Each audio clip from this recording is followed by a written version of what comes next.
What's going on, XRP Army? Welcome back to the channel. We've got a lot to dive into in this video. It has to do with the Ripple versus SEC lawsuit. We're going to get into all of that in this video. There are some new details why Ripple's $125 million won't go directly to the SEC. And this is where you guys come for your XRP news, everything updated on the lawsuit, what's going on with XRP ETFs, and everything surrounding XRP and the cryptocurrency market. Big week for crypto. Obviously, Trump versus Harris heating up. That is going to be live tomorrow. Obviously, the election day, huge for the markets. And we are going to be basically tracking things in real time. We'll have a live stream going for the majority of the day tomorrow as we do our Crypto Breakfast Club X Space as well. And we live stream it right here on YouTube. So make sure you stick around for that and subscribe so you don't miss out on that and any other videos we put out on the channel. When it comes to XRP, right now, we are just waiting for any type of news with this SEC lawsuit. We have a little bit of news that I wanted to highlight in this video. XRP sitting at about 51 cents right now, still in the top 10, still sitting at a $29 billion market cap. Now, here's why Ripple's $125 million fine won't go to the SEC, despite the XRP lawsuit. So, kind of fascinating details here that I wanted to share with you guys.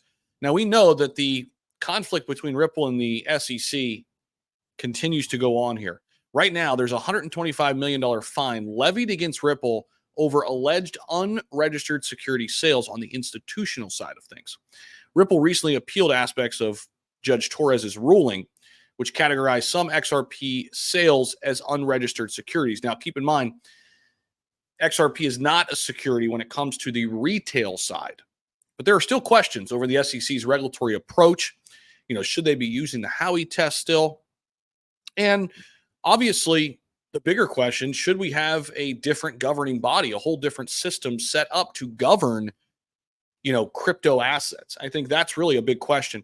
Now, Ripple contends that the ruling misinterpreted the Howey test, a critical regulatory standard, and overlooked the regulatory ambiguities facing digital currencies. If I were sitting there, I would say, hey, the Howey test is old and archaic and doesn't really fit in my opinion, with the future of digital assets. But who am I, right? I'm just a YouTuber. We're just retail investors here. But where will Ripple's $125 million penalty actually go?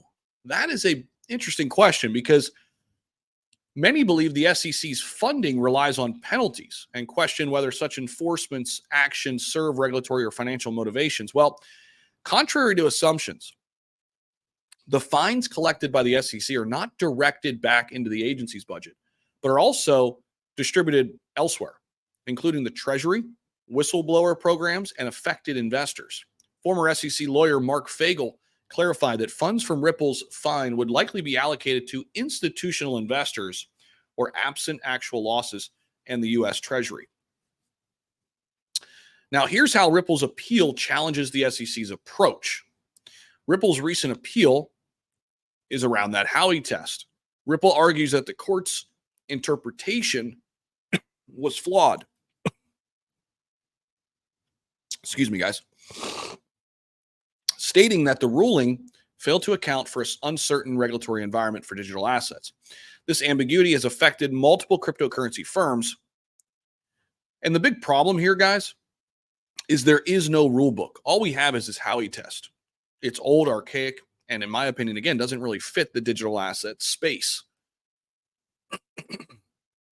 Some companies allegedly budget for potential SEC fines, which critics say undermines the intended regulatory impact. This obviously raises major concerns that the SEC may inadvertently foster a culture of compliance through penalties alone, and that's essentially what's happened. There's really no guidelines and guardrails set up yet. Now, there is a potential Treasury impact from Ripple's penalty.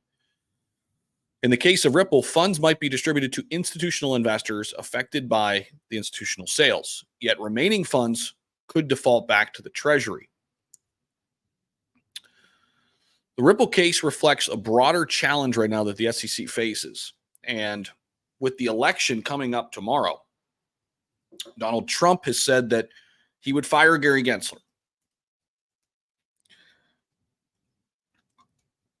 Now, will that actually happen?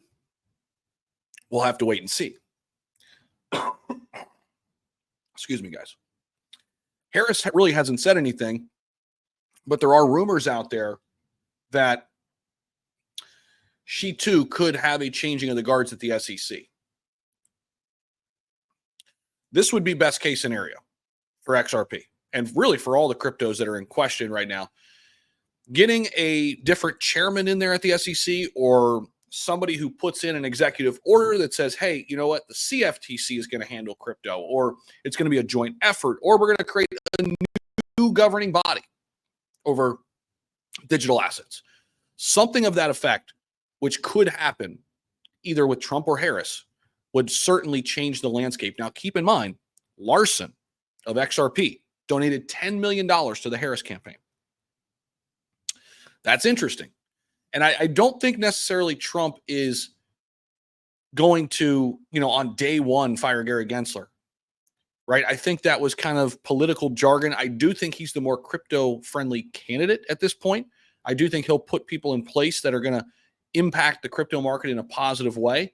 I'm not quite sure what Harris plans to do with crypto. There really isn't a lot of clarity there. But it's interesting when you break down the $125 million fine. A lot of people think it goes right to the SEC.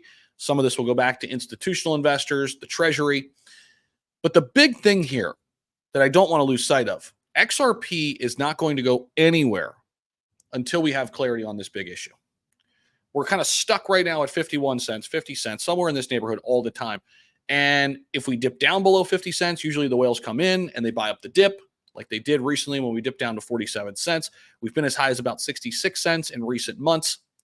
It's kind of where we are. We're range bound right now until we have some kind of breaking news on this lawsuit. This was just some details around it. Give you guys some thoughts on what I'm thinking leading into the election. And we'll see. We'll see if something could be changed as early as by the end of November here with the SEC, or anything that would impact this case directly. This is the largest case ongoing right now in terms of a crypto company, blockchain company, and Ripple versus the SEC. So it'll be fascinating to watch it play out. We'll be covering everything for you guys right here. Make sure you stay locked and ready by subscribing down below. Hit that like button, X Army.